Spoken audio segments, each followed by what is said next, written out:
তো আজকের রেসিপি হলো ডিম পটলের পোস্ত। কিভাবে বানাচ্ছি প্রথম থেকে শেষ পর্যন্ত দেখতে থাকুন, আশা করি ভালো লাগবে। নমস্কার বন্ধুরা, আজকে শুক্লা রান্না করে নতুন একটা রেসিপি নিয়ে চলে এসেছি। আজকের রেসিপি হলো পটল ডিম পোস্ত। আমি কিভাবে বানাচ্ছি প্রথম থেকে শেষ পর্যন্ত পুরো ভিডিওটা দেখতে থাকুন, আশা করি ভালো লাগবে। আমি এর জন্য পটলগুলোকে একটু করে খোসা রেখে একটু করে খোসা ছাড়িয়ে আমি কেটে নিয়েছি। এটাকেও সিদ্ধ করে খোসা ছাড়িয়ে নুন হলুদ মাখিয়ে রেখেছি। পটলটা তো নুন হলুদ মাখিয়ে রেখেছি, আর ডিমটা তো একসাথে। সবারই প্রথমে ডিমগুলোকে একটু ভেজে নেব। আমার ডিমগুলো আমি হালকা করে ভেজে নিচ্ছি।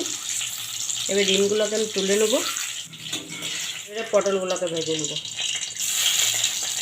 পটলগুলো হালকা রং ধরা তখন আমি ভেজে নেব। আমি পটলগুলো উল্টে পাল্টে ভালো করে লাল লাল করে ভেজে নেব।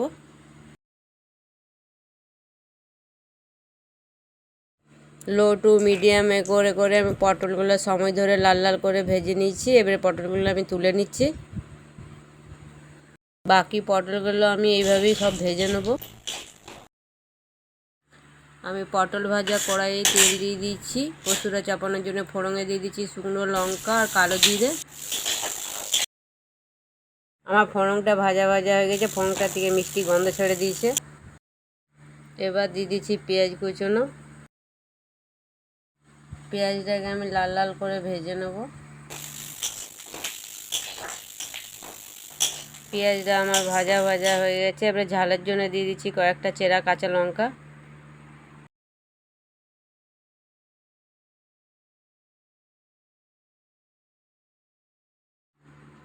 এবার দিয়ে দিচ্ছি আদা রসুন বাটা। আর যতক্ষণ না আদা রসুনের কাঁচা গন্ধটা আছে ততক্ষণ না ভেজে নেব।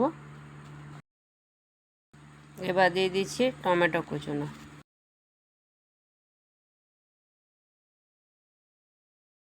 এবার দিয়ে দিচ্ছি পরিমাণ মতো নুন।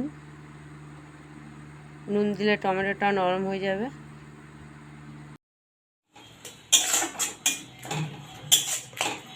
আমার টমেটোটা নরম হয়ে গেছে। আর খুব সামান্য পরিমাণে আমি হলুদ দিচ্ছি। আর দিয়ে দিচ্ছি পোস্তটা। এখন কিছুটা দিচ্ছি আর নামাবার আগে কিছুটা দেবো আমি। পোস্তটা দিয়েও আমি 2-4 মিনিট নেড়ে দিলাম। এবারে দিয়ে দিচ্ছি ভেজে রাখা পটল আর ডিমটা।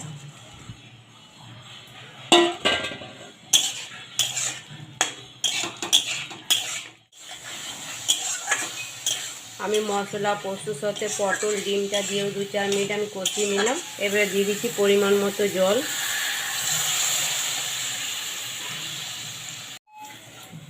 এবার 2-4 মিনিট আমি ফুটতে দেবো, নুন মশলাগুলো যাতে ডিমের মধ্যে পটলের মধ্যে ভালোভাবে ঢুকে যায়। 2-4 মিনিট ফুটে গেল, জলটাও কমে গেছে। এবার দিয়ে দিচ্ছি বাকি পোস্তটা।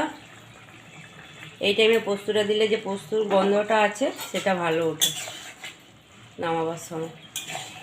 পোস্তর যে একটা কাঁচা গন্ধ থাকে। এবার পোস্তটা দিয়ে ভালো করে নেড়ে চেড়ে মিশিয়ে দিচ্ছি।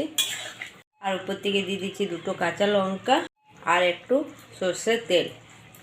কাঁচা লঙ্কাটা দিলে কাঁচা লঙ্কার যে সেন্টটা সবাই শেষে দিলে খুব সুন্দর ওঠে। এবারে আমি নামিয়ে দেবো। ডিম পটলের পোস্ত রেসিপিটা আপনাদের কেমন লাগলো অবশ্যই জানাবেন। যদি ভালো লাগে লাইক শেয়ার সাবস্ক্রাইব করবেন, পাশে থেকে সাপোর্ট করবেন। ধন্যবাদ।